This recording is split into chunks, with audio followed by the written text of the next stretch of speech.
cotas, mas que absurdo! Eles não se preocupam com a quebra da ordem liberal. Desse jeito estamos incentivando um Estado de tipo corporativo.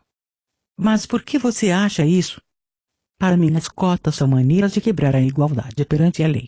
Ao menos se pensarmos sob o pano de fundo de uma ordem liberal clássica como, por exemplo, o liberalismo norte-americano. Talvez, por falta de experiência, você esteja cometendo o erro de achar que isso é o interior do motor da proposta das cotas.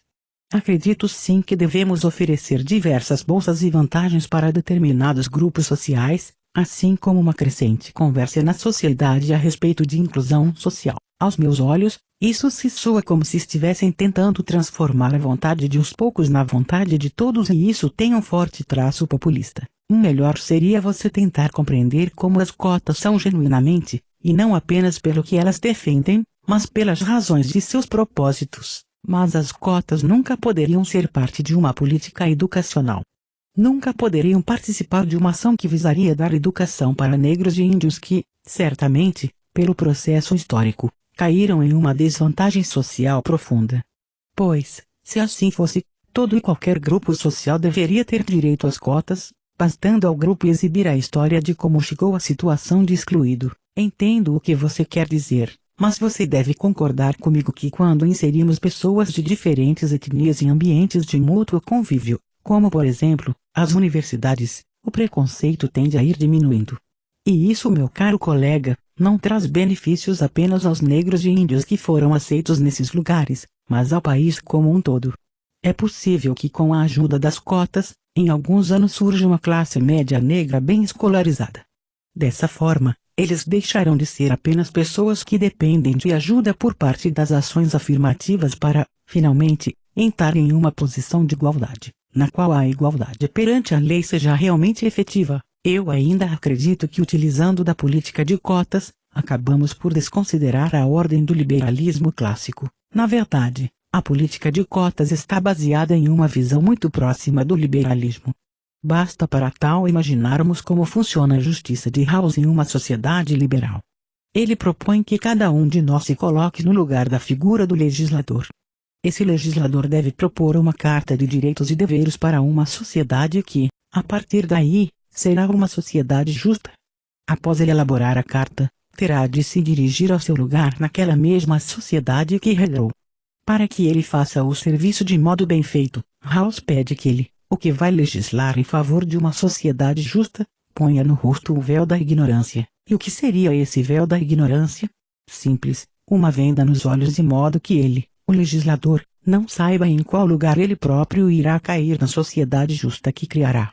Ora, por razões racionais e pragmáticas, esse legislador irá dizer que em tal sociedade todos são livres e iguais em nascimento, e que o esquema completo de liberdades para todos deverá poder ser usufruído plenamente por cada um. Não haverá o cultivo da injustiça social, pois, enfim, todas as instituições sociais de ajuda ao homem atuantes no sentido da garantia da igualdade de oportunidades serão igualmente garantidas a todos. Continue. E dirá mais, no desdobrar da história dessa sociedade, a diferenciação econômica e social satisfatória poderá ser estabelecida somente se beneficiar todos, principalmente e prioritariamente os grupos menos favorecidos, de modo que a igualdade de oportunidades só venha a melhorar. Ao acabar o serviço, este legislador poderá se inserir na sociedade com a certeza de que seu trabalho foi justo para todos, sem o perigo da parcialidade. Onde você acha que isso se enquadra na nossa discussão? Ora, mas em qualquer sociedade liberal diferenças são bem-vindas, e o que não pode existir é a injustiça gerada em nome da igualdade perante a lei como exclusiva questão de direito. E não é justamente isso que as políticas de inclusão buscam? Não tentem combater a situação em que nunca se pode aplicar a igualdade perante a lei como questão de fato porque a igualdade de oportunidades é esquecida, negligenciada, diminuída. Portanto, para que todos tenham igualdade de oportunidades diante de todos os bens sociais, deve-se colocar a escola pública de boa qualidade para todas as crianças, pois junto com a liberdade de expressão e pensamento entre outros direitos que garantem a igualdade, a escola é um dos elementos mais importantes dos bens sociais que devem ser igualmente bem distribuídos em uma sociedade justa. Sim, mas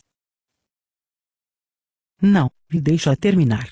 E você deve concordar comigo que é um quase consenso de que as crianças negras, desde o primeiro ano escolar, são vistas pelos colegas, por elas mesmas e pelos professores como quem deverá parar de estudar em determinado momento, pois, enfim, é estranho um negro na universidade, então a igualdade de oportunidades já foi para o espaço. Sim. Então, o legislador de House, se quer fazer o trabalho bem feito, tem de entrar em miúdos para efetivamente garantir diferenciações que venham a satisfazer os que têm menos vantagens. Ele tem de promover uma legislação que, por sua vez, dê margem para mais legislação, ou seja, algo capaz de quebrar com o pensamento que faz a ideia do negro na universidade parecer uma utopia. Ainda acho que só basta dar escola pública para todos e o problema estará resolvido. Mas, meu caro colega, somente iremos conseguir mudar isso quando, geração após geração, essa parte da população se tornar mais respeitada perante a sociedade. E a educação superior para esse grupo pode ser a chave, se não para a solução, pelo menos para o início da resolução de muitos de seus problemas. Entendo. Mas isso é muito complexo. E ainda, segundo House, cada pessoa tem o mesmo irrevogável direito a completo e adequado esquema de liberdades básicas, que é compatível com os mesmos esquemas de liberdades para todos.